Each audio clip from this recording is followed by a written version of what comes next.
Hello everyone, it's ScanTheMan and I'm here to tell you some Left 4 Dead 2 tricks to make you a better player so you're not a noob like Nick over here. Anyways, let's begin.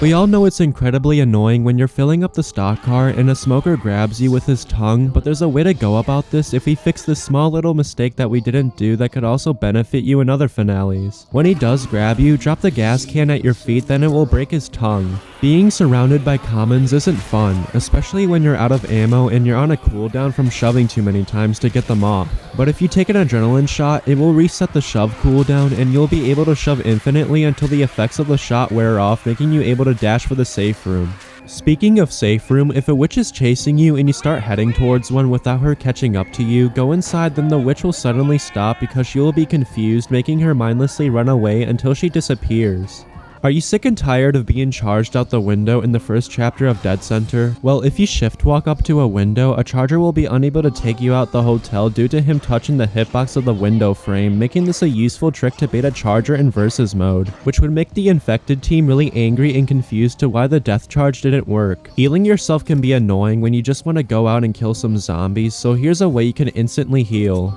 When you finish the chapter, head inside the safe room, and as soon as you close the door behind you, heal yourself, then the game will automatically time skip the medkit progress. If you ever have a teammate that's down while you're all the way up in a high place, for example this construction zone in hard rain, you could use a propane tank to break your fall from any height if you throw it down below and shoot it once you're falling so you're able to revive your teammate with minimal damage done to you, making this a much faster way to get to them, especially if they are close to dying. You could also jump down below on your teammate while holding the revive button to lessen the damage you take as well, but it won't make you survive any height like how the propane trick does. And here's a clip of me going down below but without holding the revive button to show you that there is a difference. If your teammate is down but your health is low and you can't decide if you want to heal first or revive them, don't worry because you could do both. Just press the revive and heal button at the same time, which would conjoin the two actions, making your playthrough much easier. While wandering through the Hard Rain campaign, you're going to come across a lot of witches, and I mean a lot of witches, and if you startle them, you can climb on a ladder because it will prevent her from reaching you as long as you don't get off of it.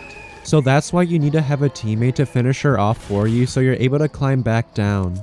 It can be pretty scary to be careful where you shoot when there are a lot of cars with alarms around, but what if I told you there's a way to prevent that from happening? By deploying fire ammo and equipping it to your weapon, car alarms will be unable to go off if you shoot it until you reload a new magazine, which would be really useful if there's a lot of commons around or special infected hiding behind them. It just looks so cursed seeing the windshield shot up and the alarm is still active, which is pretty funny looking. Speaking of car alarms, if a pesky boomer is on top of a car with an alarm active and he's just standing there waiting for you to shoot him to set it off, there's a way around this. If you back up really far then shoot the boomer, the car alarm will not go off, which is super handy in versus mode to prevent a horde of commons after you and your team. Sometimes Molotovs aren't effective against tanks since they don't break on impact, but if you deploy fire ammo and equip it to a grenade launcher, it will turn into a Molotov launcher and set the tank on fire permanently.